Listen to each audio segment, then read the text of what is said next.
Displays, I'm doing a little thing for Henry Pierce Downtown Film Festival LA. Here on the opening night, we have two people closely associated with one of the best films I've seen all year.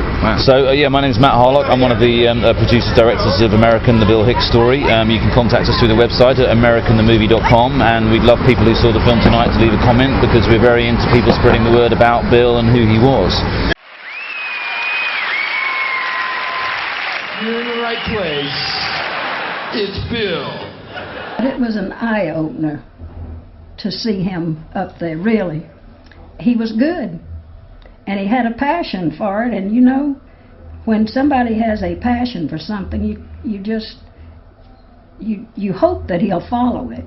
And we couldn't stop him. I would have stopped him if I could have, because I could not believe that he could do anything with it. I think, you know, Bill was always a seeker. He did, besides the drinking and the drugs, that phase that he went through, he also did yoga, and he did sensory deprivation tanks, and he read about spirituality around the world. I mean, he was just someone looking for answers or looking for his place in the world, and I think that, you know, he would go out and try these different things and then find out whether they worked or didn't, mold them, put them all together, and he'd then come back and make them be part of him. I think the drinking and the drug part, it went as far as he could take it, and it got to be where it was detrimental to what he was trying to accomplish. So he just quit all of that cold turkey, and from that point on sort of stayed with more of the spiritual side of things. I love my job. It's the greatest job in the world for one very simple reason, and it's not the sharing of laughter and all that horse shit.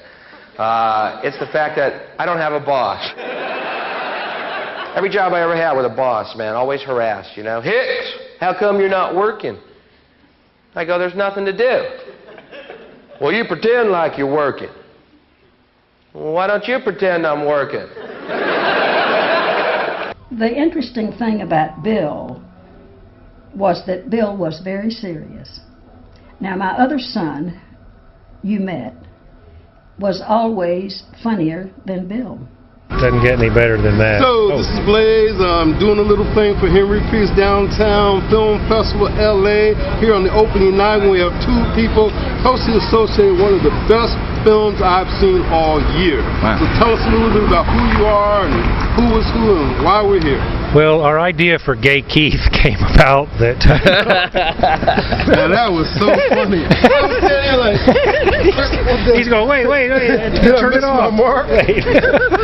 Okay. That was a great film of yours, and I was always surprised to hear about that kind of incident in your life, Steve. Exactly. But, well, it was only 40 minutes. It's the honesty that's the important thing. It's the honesty, and I wanted to share it with people. It was only 40 minutes. Okay. Yeah, well, there's a box set of Bill's material, a lot of it unreleased, 5 hours of video and 10 songs that Bill wrote and recorded, and some other special things in there, and it comes out next Tuesday. It's called Bill Hicks, The Essential Collection, and we just tried to tell the arc of Bill's career in there. These three rednecks met me after the show.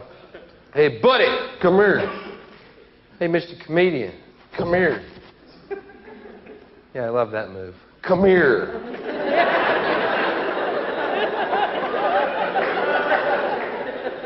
Not a physics major. I mean, that's a safe bet. Mr. Funny Man, come here. Hey, buddy, we're Christians. We don't like what you said. I said, then forgive me.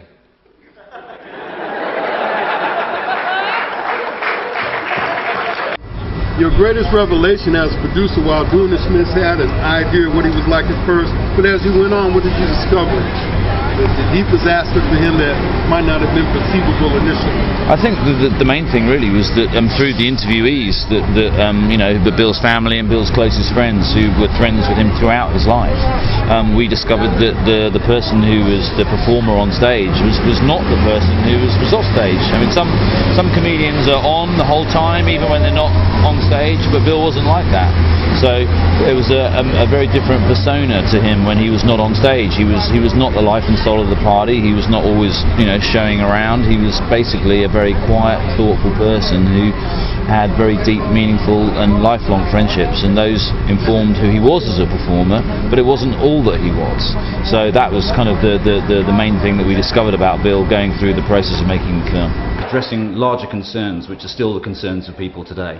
So he spoke to a deeper sense of injustice and righteousness that people have innately, but sometimes the mainstream media doesn't reflect that opinion, and he saw it as his job to go out and try and tell people that they weren't alone. I guess the most amazing thing about the war, obviously the disparity in the casualties. Iraq, 150,000 casualties. USA, 79. Let's go through those numbers again. They're a little baffling at first glance. Iraq, 150,000. USA, 79. 79. Does that mean if we had sent over 80 guys, we still would have won that fucking thing, or what? Bill was always very serious. He was very compassionate. He was a sweet boy, and I don't mean he was sweet. He was a sweet boy. No, he wasn't funny. A lot of Christians wear crosses around their necks. Do you think when Jesus comes back, he ever wants to see a fucking cross? All right, in closing, I appreciate this time. Tell me what you think about the Downtown Film Festival putting on this and having your mother come, be honored, and so on. I think it was fantastic for the Downtown Film Festival of Los Angeles to have this as the opening night film. It was a great honor. This is about the 7th or 8th festival that we've gone to, but it's never been the opening night film like this. So there's a lot of activity around it here and attention towards it here in LA, and that was great. And my mother's 81 years old, and she's a real trooper, you know. She loves hearing the kind words about Bill. You know, I think being a parent myself and losing a child, that's a certain sort of poignancy to that, and I think she just really enjoys getting out and coming out. She was delayed 4.5 hours on her flight getting out here today, but you wouldn't know it. She's still full of energy and happy to be here, and glad that the film festival took this opportunity. So. All right, I'll give you one last shot at any closing comments I may not have asked you about that you might want to express. One of the reasons that we made the film was because Bill's work needs to be more widely seen and more widely heard in the States. He's very well known in the UK, in Australia, in Canada, but in the US of A, which is what his work was about, he never really got that wide mainstream attention. But in the 15 years since he died, the political and comedic landscape has changed, and now you have Jon Stewart, and you have The Daily Show, you have Stephen Colbert, and you have Michael Moore, who are reaching wide audiences of satirical, critical thinking. And Bill was in many ways the godfather of that.